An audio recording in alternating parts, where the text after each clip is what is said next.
Cata de champán Lanson en las instalaciones de Divins, empresa que distribuye las creaciones de esta prestigiosa bodega francesa.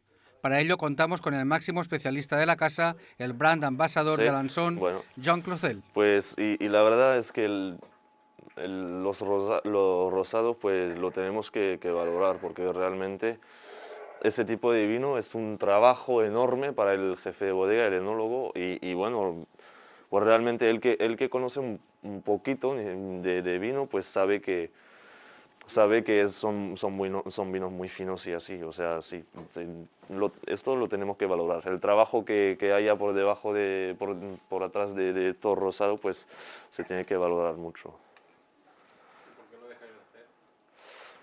Porque realmente es complicado.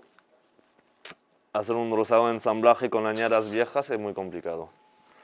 Entonces lo vamos a dejar. Igual, pues se puede dar cuenta que aquí tenemos 10 productos. Antes eran un poquito más, como 11 y así.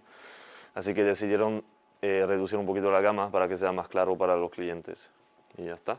Entonces pues dejaron este.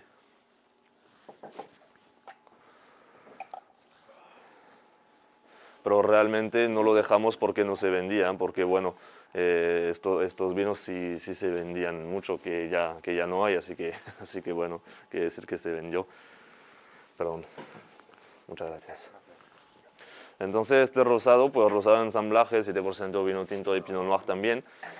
Mismas añadas y 5 años de envejecimiento también, igual que los demás. Entonces, como se les comenté, este ya no hay. Así que lo están cantando de ocio, digamos.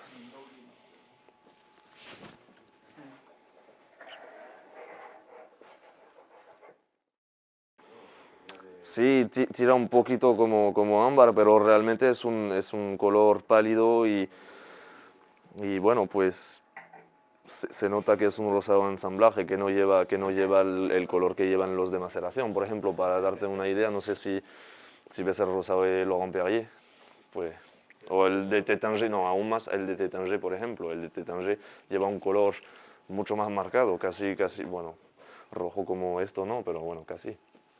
Y no tiene nada que ver. Este se nota un poquito más el toque de barrica que lleva, ¿eh? En boca, pues se nota mucho. ¿Has dicho el toque de barrica? Sí, sí, por los vinos de reserva que lleva. Los vinos de reserva son los vinos que están conservados en fudres.